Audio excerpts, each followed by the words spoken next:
की जय। सद्गुरु भगवान को कोटि कोटि प्रणाम। सभी संत और भक्तों को भी हृदय से प्रणाम करता हूँ। आभारी हूँ कि जो आप आज हमारे राम भंडारा में प्रसाद पाने के लिए और राम नाम की अवध में भी सहयोग करने के लिए हम बार बार आपके आभारी हैं और आपका अभिनंदन करते हैं।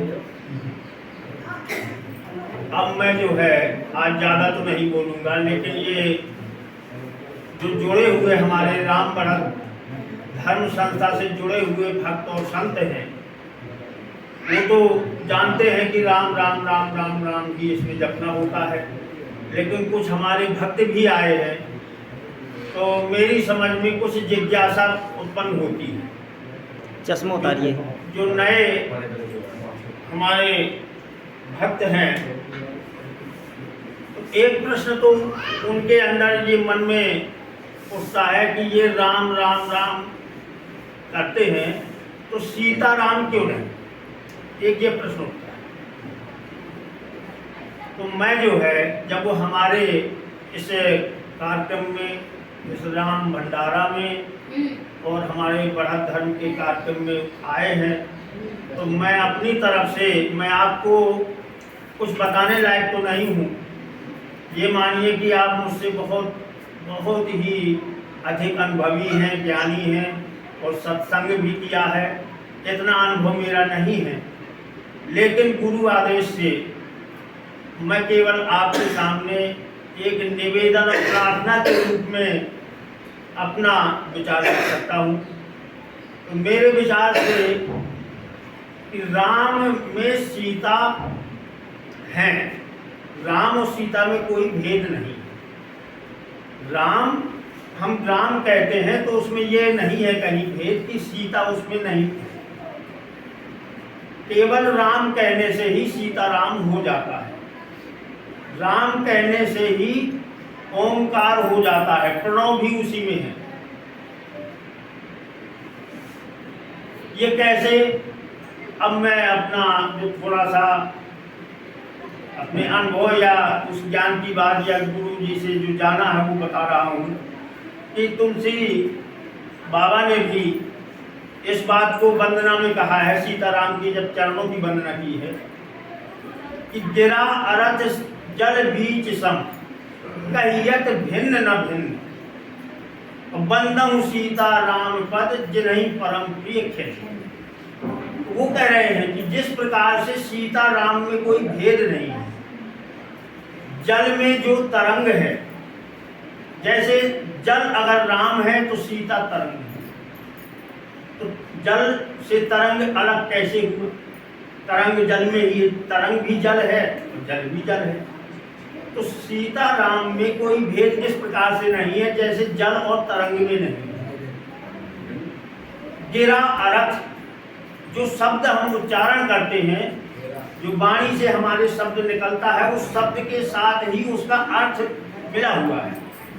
शब्द है तो उसका अर्थ भी है, शब्द से अर्थ अलग नहीं है। जिस प्रकार से शब्द से अर्थ अलग नहीं है, जल से तरंग अलग नहीं है, इसी प्रकार से राम से सीता अलग नहीं है। इसलिए ये भाव भी हम ये माने कि इसमें हम सीता क्यों नहीं, सीता का सम्मिलित कर रहे हैं, तो उसका यही है कि उसमें जो है हम राम कहने में ये मानते हैं कि सीता उसी में है। दूसरी बात कि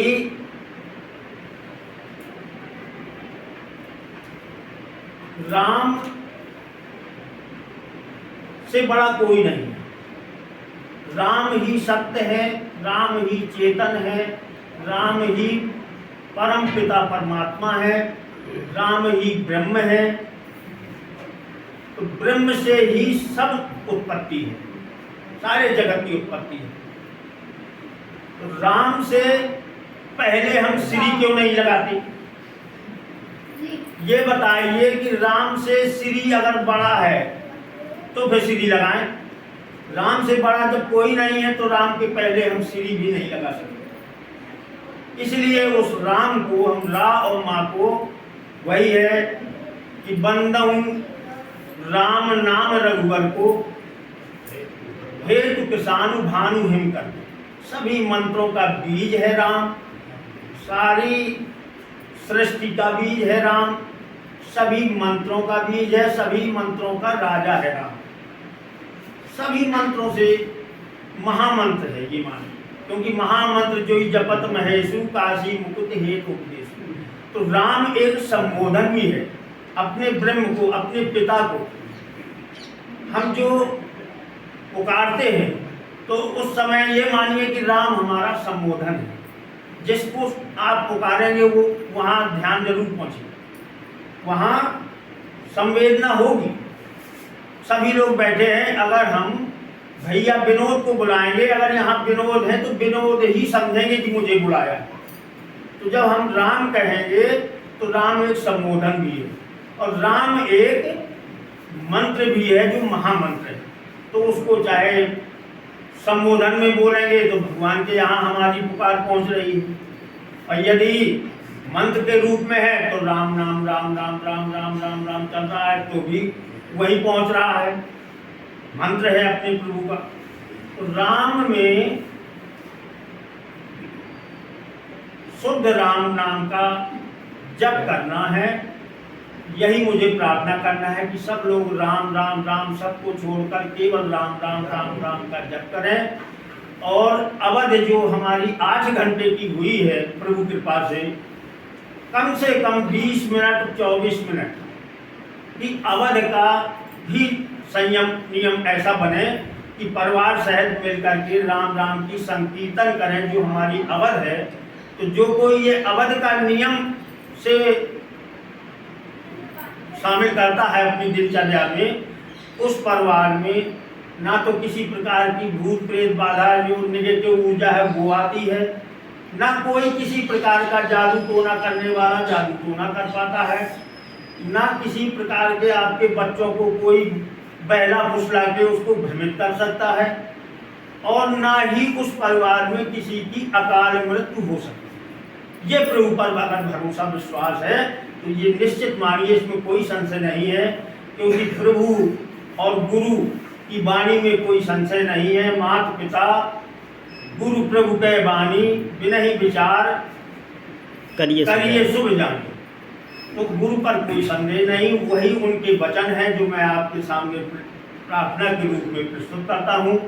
निश्चित है कि अगर अवध का नियम भी बन गया तो कोई अकाल मृत्यु नहीं हो सकती। नहीं, अभी पैसे से खूब संपन्न है, हर तरह से सुख हमने देखा उनके परिवार में, गृहस्थ में हम लोग भी हैं वो भी है।